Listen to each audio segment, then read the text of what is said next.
Assalamualaikum warahmatullahi wabarakatuh. Pada kesempatan kali ini kita akan membahas terkait materi kuliah mengenai konsep dasar dan perkembangan hak asasi manusia. Baik, untuk mempersingkat waktu kita lanjutkan kepada slide berikutnya.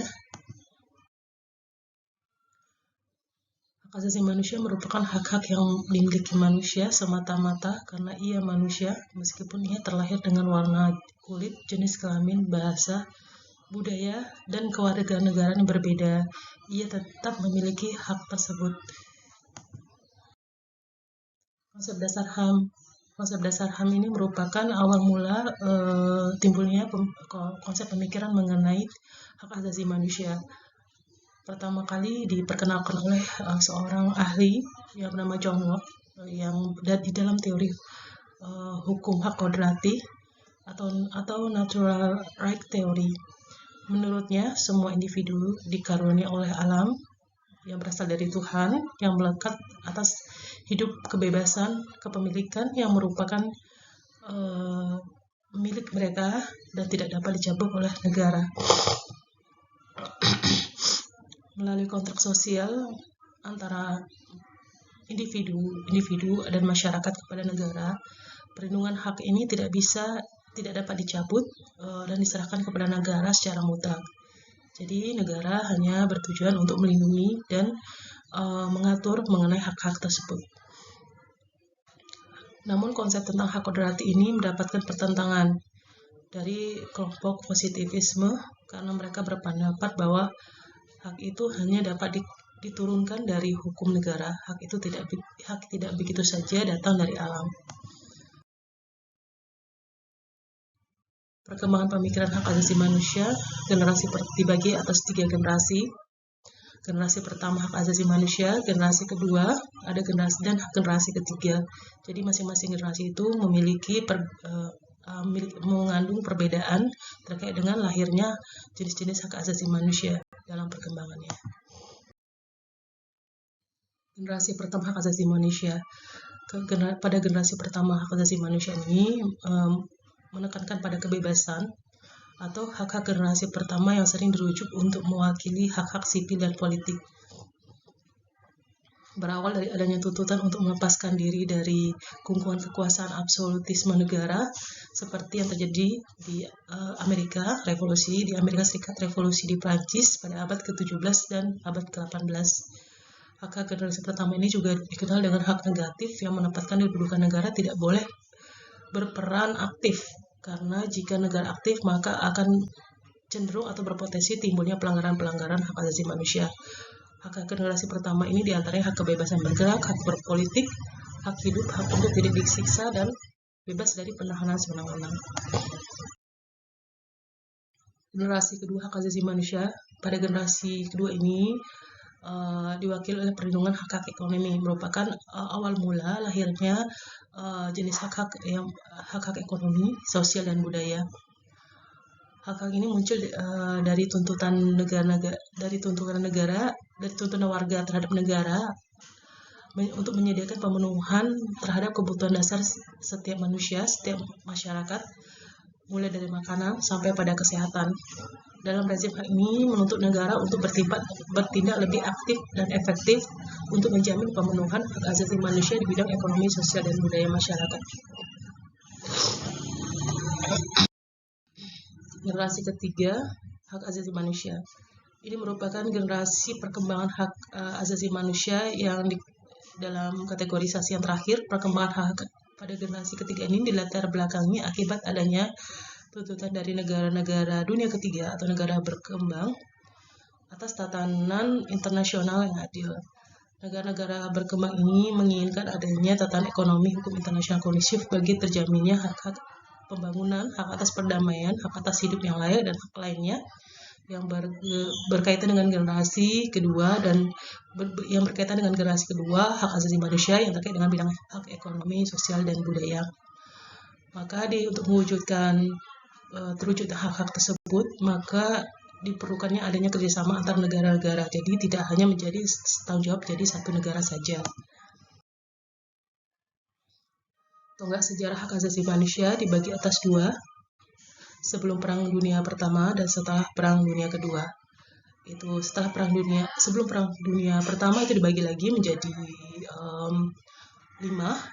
HAM dan hukum internasional tradisional, intervensi kemanusiaan, penghapusan perbudakan, lahirnya Palang Merah Internasional, dan lahirnya LBB.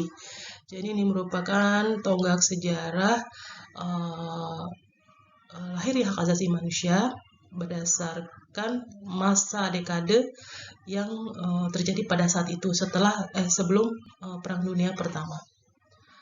Kemudian setelah Perang Dunia Kedua, terdiri dari HAM internasional modern, Piagam Perserikatan Bangsa-Bangsa, dan ditandai dengan lahirnya The International Bill of Human Rights. Sebelum Perang Dunia Kedua, itu berkembang HAM dan hukum internasional tradisional, berkembang doktrin perlindungan terhadap warga negara asing, terutama mengenai standar minimal dan kesamaan perlakuan terhadap warga negara asing di satu negara. Kemudian intervensi kemanusiaan, suatu negara bisa menggunakan intervensi termasuk melalui kekuatan militer terhadap negara lain yang jika suatu negara tersebut melakukan pengabaian terhadap hak-hak warga negaranya. Jadi suatu negara bisa melakukan intervensi kepada negara asing terkait dengan ada kondisi terjadinya pengabaian terhadap hak-hak asasi warga negara tersebut di negara lain. Kemudian penghapusan perbudakan. Munculnya berbagai gerakan untuk menghapus segala bentuk praktik-praktik perbudakan di seluruh muka dunia atau di setiap negara dan melarang segala bentuk praktik-praktik perbudakan yang terjadi kemudian. Kemudian pada tahun 1926, LBB mengesahkan Konvensi Penghapusan Perbudakan dan Perdagangan budak atau manusia untuk dijadikan budak. Sebelum Perang Dunia Kedua, lahirnya Palang Merah salah satunya ditandai dengan lahirnya Palang Merah Internasional pada abad ke-19, dibentuknya Komite Palang Merah Internasional pada awalnya bertujuan untuk melindungi korban perang dan perlakuan terhadap tawanan perang sebagai pelaksana Konvensi Jenewa. Lembaga inilah yang mengilhami lahirnya hukum humaniter internasional. Kemudian pembentukan Liga Bangsa-Bangsa, berakhir Perang Dunia Pertama dibentuklah Liga Bangsa-Bangsa melalui perjanjian Versailles.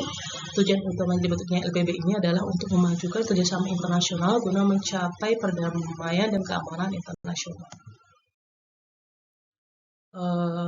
Lahirnya hak asasi manusia setelah Perang Dunia Kedua ya, itu ditandai dengan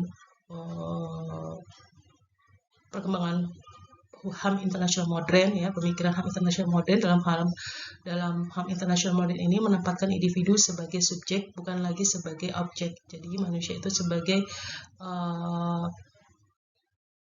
pelaku bisa menjadi sebagai pelaku dalam hak asasi manusia atau sebagai subjek atau sebagai pemangku atau sebagai pemegang hak asasi manusia itu sendiri, bukan lagi sebagai subjek individu sebagai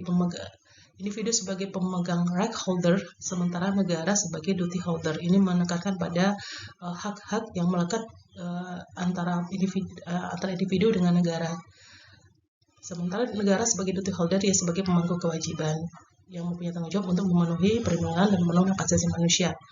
Perjanjian internasional bidang HAM terus berkembang dibarengi dengan kesadaran setiap negara anggota terhadap nilai-nilai hak asasi manusia. Kemudian